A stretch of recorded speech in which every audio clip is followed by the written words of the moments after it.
re-enter the Garden of Eden and unlock the garden gate, you will need a unique set of keys, specifically designed for this purpose. The swinging of the gate symbolizes your innate ability to choose.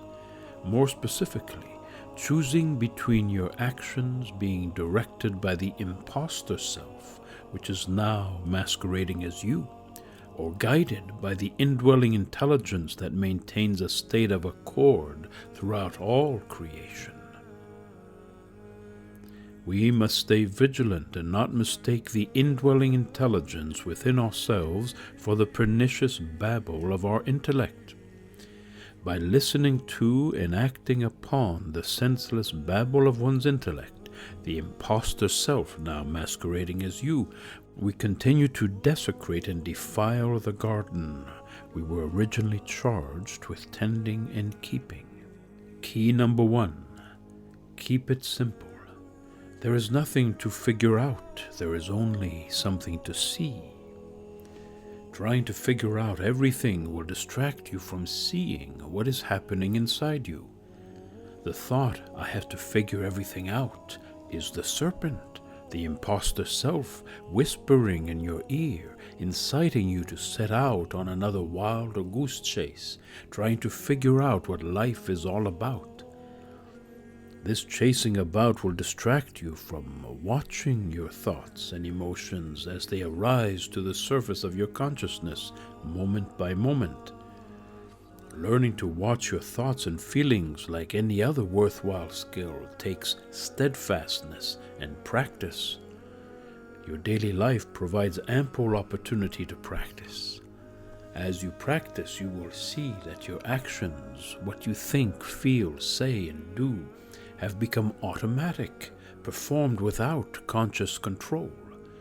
What you are observing is the imposter self taking control of your actions, promoting you to act in a certain way. The following list contains words that are used to identify these autonomic actions: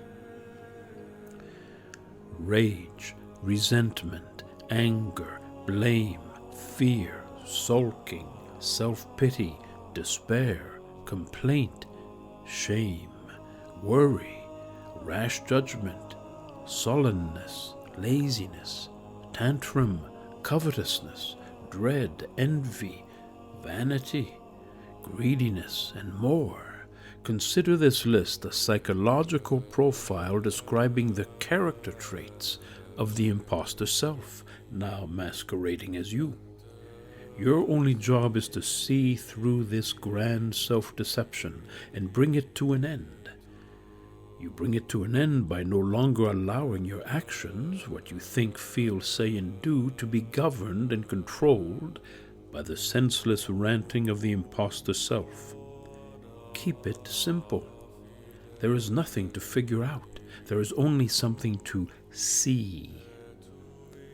Following this simple instruction, you will gradually awaken and realize that you have been living in the garden all along. However, its presence has remained hidden underneath a tangled overgrowth of noxious mental and emotional weeds, the imposter self character traits.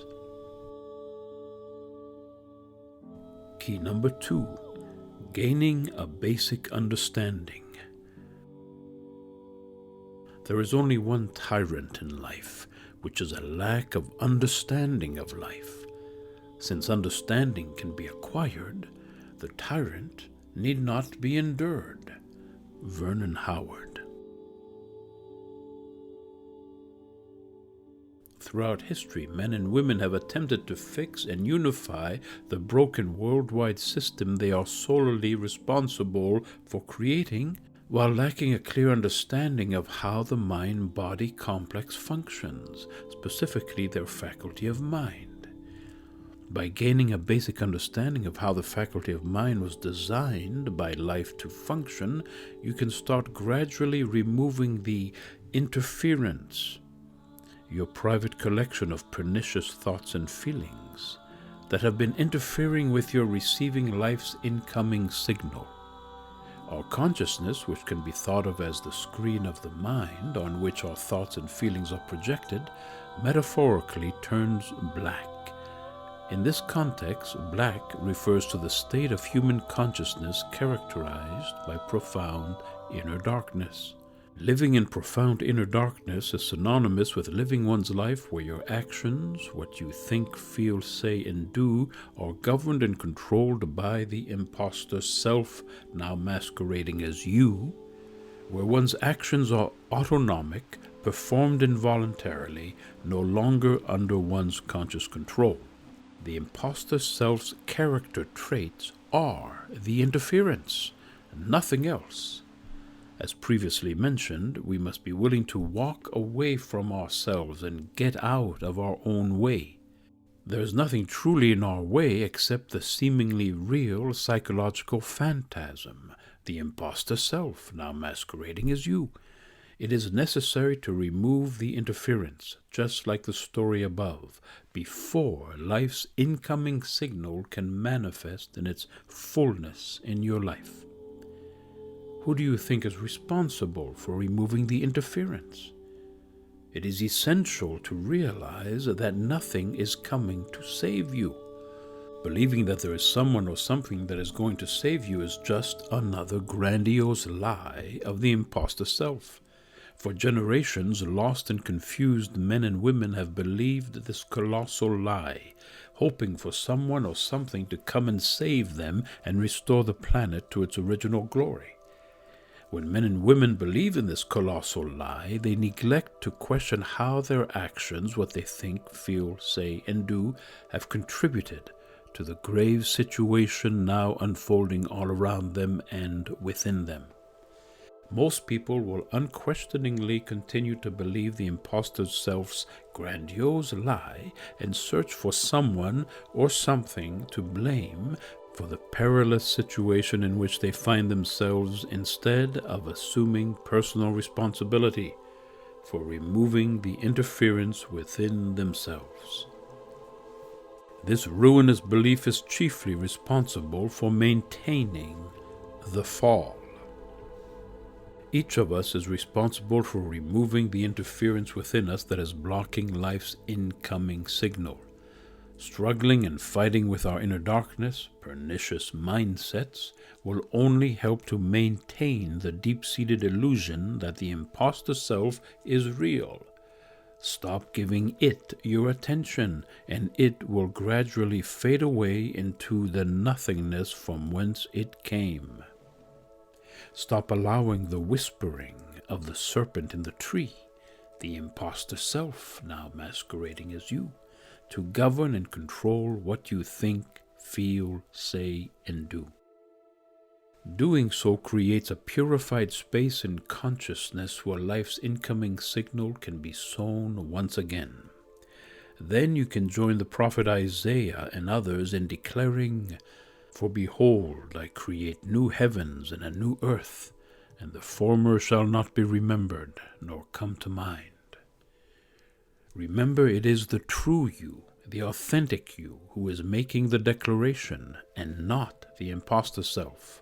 The imposter self is incapable of creating anything new.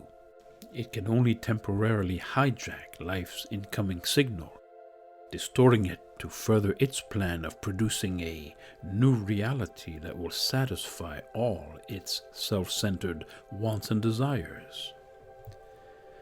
Unbeknown to you, the imposter self has taken over your faculty of mind.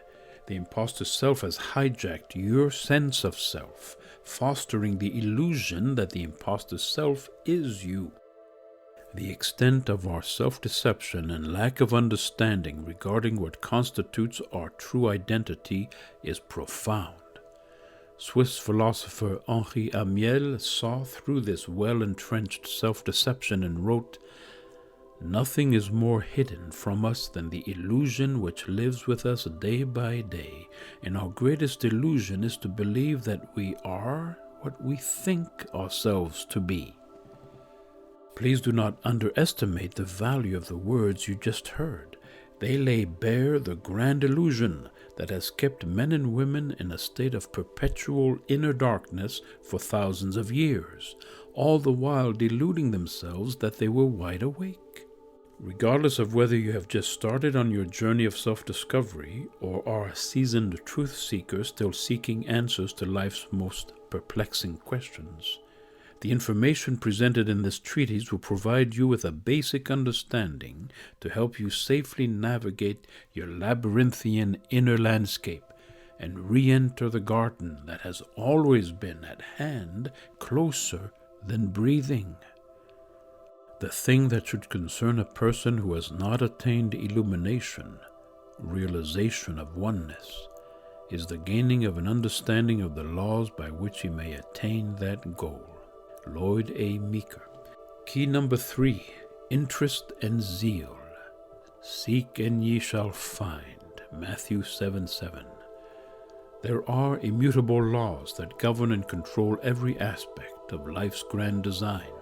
Creation is not haphazard.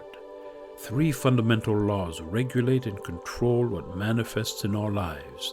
These 3 laws are neutral and govern the creative processes responsible for what manifests in our lives.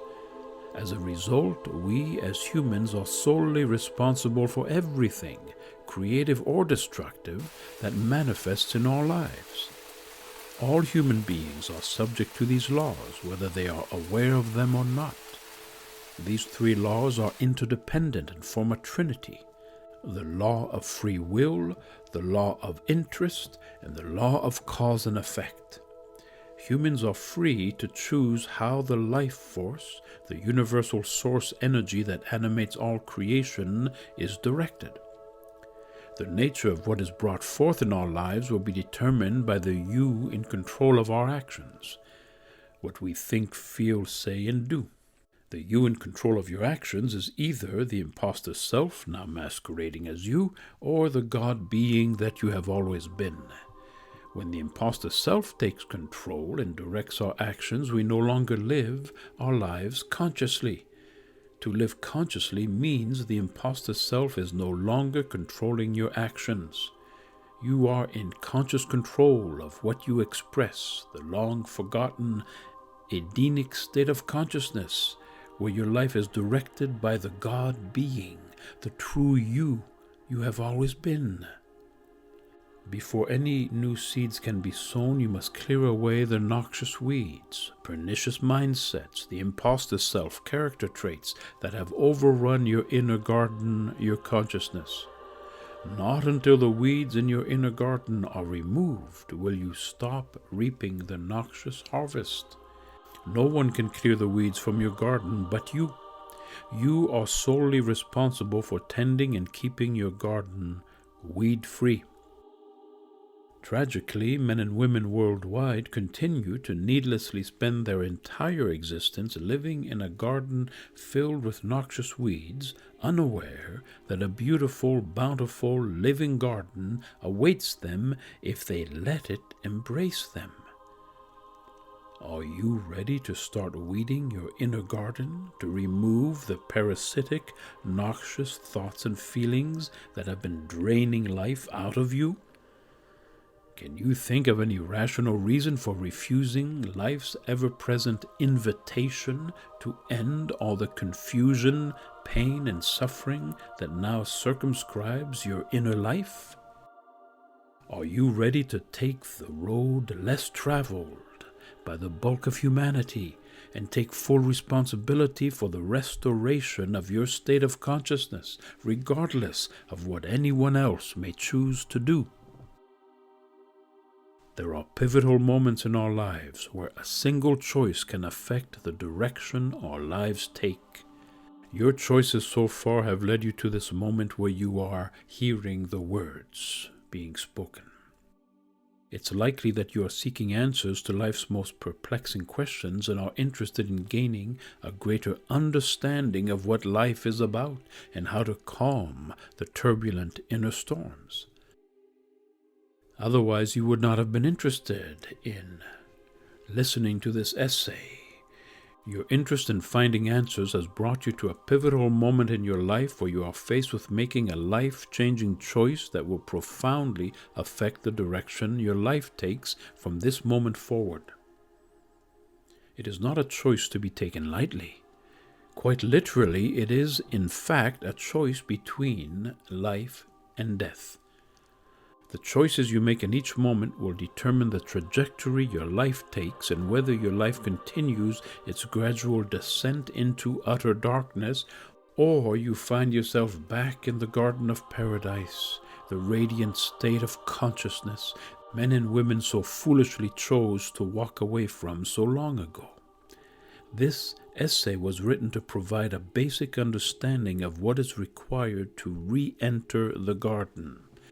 The only obstacle that can stand in your way is a lack of interest or indifference in applying what you have learned herein to your daily life, moment by moment, from this point forward. Without interest and zeal in moving forward and diligently applying what you have come to understand, there will be no advancement from your time-worn, fixed position. You will needlessly remain outside the garden, wandering to and fro, unless you stop listening to and acting upon the whispering of the old serpent in the tree, the imposter self now masquerading as you. As always, the choice is yours. You are what remains after letting go of everything you are not. Dare to let go and rediscover the you have always been.